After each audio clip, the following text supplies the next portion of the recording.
Bueno, això, gràcies de nou per vindre, gràcies Enric per la introducció musical. Començar en este tipus de música, en este número 4, oh yeah, tenia tot el sentit del món, perquè ens ha eixit un lletra que ara anirem desgranant a poc, però sobretot ens ha eixit un lletra fondament americà, i això articulat al voltant de dos peces. Un reportatge brutal de, per a mi, probablement un dels millors escriptors de viatges que tenim, que és Vicent Xilet, parlant d'un viatge als Estats Units en els que barreja la geografia americana en probablement una experiència que va ser més lisèrgica que esportiva, que va ser el Mundial del 94, probablement la fita deportiva més estranya de la història de la humanitat. I l'altra peça americana és un pensament, és un artícul de profunditat que fa Felip Bens al voltant d'un dels grans fenòmens audiovisuals dels últims anys, que és, vaig a veure si posa més junt i no s'acopla, que és Breaking Bad. Ja fa molt de temps que les sèries de televisió han deixat de ser un subproducte o una pèrdua de temps davant d'entreteniments de més contundència o de més trellat cultural per a convertir-se en una manifestació de primer ordre. Ja ho parlàvem en un article de Rodolf en un lletra anterior, i en este Felip dissecciona un producte de primera com és Breaking Bad. Ens ha eixit un lletra, segurament, de la nova etapa. És molt desagradable el pitit este. Jo trobo que sense micro m'aneu a sentir igual, veritat? No l'has posat a l'amplitud. Vale. Bueno, doncs com sense micro ens sentiu igual, veritat? Sí. Apágalo. Sí? Vale, pues ja està. Apágalo. Bueno. Veu la Modernor? Si en una llibreta ho podem fer igual i no cal fer l'idiota en un micro, veritat? Se ve bé al fondo? Sí, vale. Dèiem això, que m'ha eixit segurament el lletra més ambiciós dels que hem fet en esta nova etapa. Hem anat a la frontera màgica de les 100 pàgines.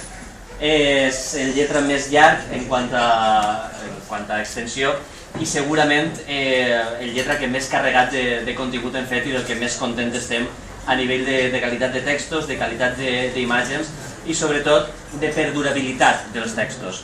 Hi ha molts reportatges, hi ha molts artículs que estan fets per a durar, que estan fets per a no extingir-se en la lectura ràpida de la revista. Hi havia una reflexió que volíem fer al principi. Hi ha una entrevista de la que Toni Sabater parlarà després a Jacinto Antón, i Jacinto Antón el que dia és que en l'època d'internet, si la premsa en paper o les revistes en paper tenen algun sentit, és el sentit de l'excel·lència, que seran excel·lents o no serà, perquè per a informar, quan nosaltres ho fem una volta cada 6 mesos, ja està tot comptat.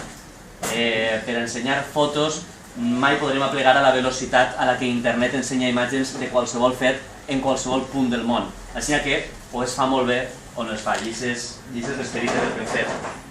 En les fotos n'hi ha peces de Germán Caballero i de Marc García Fuster, que les podeu veure que són absolutament excel·lents. I la portada, que nosaltres comentem entre nosaltres, que segurament és la millor portada que hem fet fins ara, és de Moisés Maíquez per a l'exposició Only Paper. Hi ha un report que també està cridat així en la portada, que és RTBB en la nit més llarga. Per si algú no ho sap, ja poseu Canal 9 i ja no ix, poseu 2 i ja no ix, perquè havia que fer hospitals i havia que fer escoles o su puta madre. I d'aixes coses, Vicent Molins ha tingut una xerrada en profunditat en alguns dels protagonistes de la televisió, reflexionant sobre esta feta històrica o sobre esta desfeta històrica de la nostra televisió. I vos ho conta ell millor.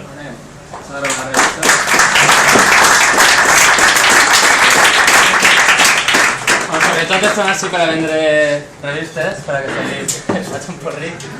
I el gran motiu que comprem este número, primer és el més pesat, prou perquè té més de 100 pàgines, perquè el que l'encapçala és un tio amb una gorra de Toronto que es fa passar així per nord-americà, perquè César ha escrit una història sobre Rosita Mores, que jo és el que més internet tinc que llegir, i accessòriament per exemple entrevistes com la que he fet jo en este número a 4 persones molt implicades en tota la trajectòria de Radio Televisió Valenciana i molt implicades en evitar una frustració que finalment ha sigut impossible d'evitar, com és el fracàs total de la nostra televisió. L'entrevista crec que estava per així pura requena, o ara en tot el mare magno no la localitza ahí. L'entrevista va ser a pura, a Txelo Miralles, a Reis Juan i a Esperança Camps. En el que a mi respecta anar fatal perquè pràcticament no em deixaren parlar, foren 3 hores si no m'equivoque. Jo en la tota bona voluntat es vaig dur uns croissants per a que berenaren en el meu espai de treball no es provaren, estigueren xerrant durant 3 hores i d'alguna forma expressaren la seva frustració, que és la que tenim quasi tots, però multiplicada exponencialment. L'entrevista és una aproximació, d'alguna manera, a 4 històries humanes de patiment i, com deia abans, de resistència, d'intent, perquè el que pareixia inevitable no succeirà finalment. Aquesta frustració que emana d'alguna forma l'entrevista està molt present en el número, crec, per almenys en el que respecta a les meves aportacions, perquè té que veure també en Only Paper, que parlarem després, i té molt que veure en Lletra Ferit. Lletra Ferit crec que és un intent d'evitar una frustració, que és la de que fer cultura en València, fer continguts culturals no sigui una raresa increïble. Estar reunits així, per exemple, en Benimaclet un matí del dissabte presentant un número d'una revista s'ha convertit en una marciana. Esta setmana pareixia que en l'índex cultural de ciutats espanyoles València crec que estava en el lloc 8º o 9è. Pràcticament jo que soc, el meu equip és el València Club de Futbol, posicions patètiques d'Intertoto. Algo passa, anem en mal camí. Crec que Lletra Ferit és un intent per capgirar aquesta trajectòria que portem. L'altre reportatge que he escrit en el número 4 d'esta nova etapa de Lletra Ferit va sobrar, com parlava abans Miralles, la portada és un bon exemple del talent que n'hi ha a València ara mateixa, d'artistes, d'una generació d'artistes que està fent coses interessantíssimes. Per exemple, Valero Doval, que està il·lustrant pàgines del New York Times, Felipe Pantone, que està treballant per a Nike, que ha treballat per a Red Bull. Valero Doval, Maíquez, que fa unes portades, fa unes obres increïbles. Tot això va néixer per Cristina Chumillas, que una vesprada ens va invitar a Espai Rambleta, que és on estava l'exposició Only Paper, que d'alguna forma intentava ser una mostra d'este coàgul d'artistes, d'este coàgul de talent que n'hi ha a València, i que d'alguna forma, dins del nucli de persones interessades per l'art, sempre ens en dona l'esquena. Succeeix també amb els dissenyadors valencians, que són una potència, jo diria quasi europea, i des de l'Ajuntament, on fan cartells lamentables, fins a gran part de tots nosaltres no els donem massa importància. Radio Televisió Valenciana, Only Paper, estos dos reportatges són un intent de dir tenim coses que fer, hi ha molt de talent a esta terra, tenim que intentar eixir d'esta frustració, tenim que intentar no convertir-nos en una generació de persones frustrades, i Lletra Ferit d'alguna forma vol ser això, un intent de que les coses milloren. Moltes gràcies.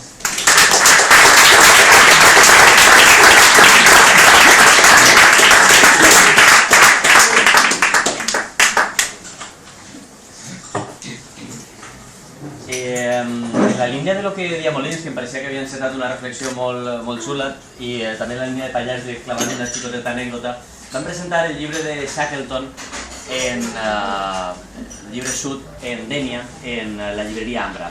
Ambra era un espai mític de la Marina i també de la Safor, perquè va estar en Oliva, i quan estàvem en Ambra diem que d'alguna manera presentar un llibre en aquest lloc en concret era lluitar per un model de societat en concret i era defensar els espais que ens fan feliços. Ambra després va tancar, Ambra a dia d'avui ja no existeix. I un dia, caminant per Dénia, vaig trobar a Pepa, a la mujer tierra que dia Manuel Vicent, en la porta d'Ambra. I estaven liquidant, que era una cosa molt trista perquè havia un cartell de pròxima apertura gabinete podológico. Acollonant. I estava Pepa, la dona allí, les caixes, tal, no sé què, i vam estar parlant de lo que havia sigut la llibreria i d'alguna manera vam oficiar una espècie de rèquiem íntim sobre què significa aquest espai. I va passar una dona per davant, vos jure que és cert, val? I va dir, ai, que cierras? I va dir, pues sí, tanque. qué pena con lo que me gustava el sitio. I Pepa li va preguntar en molt mala hòstia, tu havies vingut alguna volta? I va dir, no, però m'encantava. Clar, al final és tornar al perogrull de que les decisions que prenim estan marcant un model de societat o un altre, i estan marcant el model de la vida que volem dur en la nostra gent o un altre. I per això fer la revista i vindre i organitzar aquest tipus de saraos, al final, més que un intent de vendre revistes per a que Felipe es faci més ric del que és una defensa per un model de societat i per un model de vida que tampoc volem que acabi de desaparèixer. Continuant en els continguts, havíem parlat de Maíques i de l'exposició d'Only Paper. Diguem que són els dissenyadors valencians de l'actualitat, que es recolzen en totes les ferramentes que ens poden donar les noves tecnologies. Juli Amadeu, que també és un magnífic periodista, ha fet un text molt interessant sobre els pares emocionals de tota aquesta gent, que són els artesans. I així desgrana històries d'espardenyers, taixeros, manters, velluters, gent que la seva tasca queda hostida per el temps, però que hi ha un treball de recuperació molt xulo. Com el que fa el poeta Amadeu Sevilla del pantà de Alarcón, en Cuenca. Que en principi dius, pot ser una peça que té un encaix un poc difícil, però que després llegis el text i és una autèntica meravella, és un text completament deliciós el que fa del pantà. I Toni Sabater, que fa una reflexió molt xula de la importància de l'olivera. Quan posem els nostres llocs, els nostres objectes, el nostre patrimoni botànic, en aquest cas, en funció literària, li estem donant una dimensió completament distinta, l'estem eixamplant completament. Les coses al final acaben perdent significat i quan, per exemple, desapareix una olivera no desapareix un arbre, sinó que desapareix un lligam cultural, un fil conductor que té mil·lennis i que ens ve carregat de literatura i d'històries al voltant del Mediterrani. I Toni ens parla d'això, i a més d'un reportatge molt xulo del Carmen, a Isero, d'un barri que tots hem viscut i sobretot per als que no són de la ciutat, que d'alguna manera se'ls dissenya. És la forma d'entrar a la ciutat i vos ho conta Toni.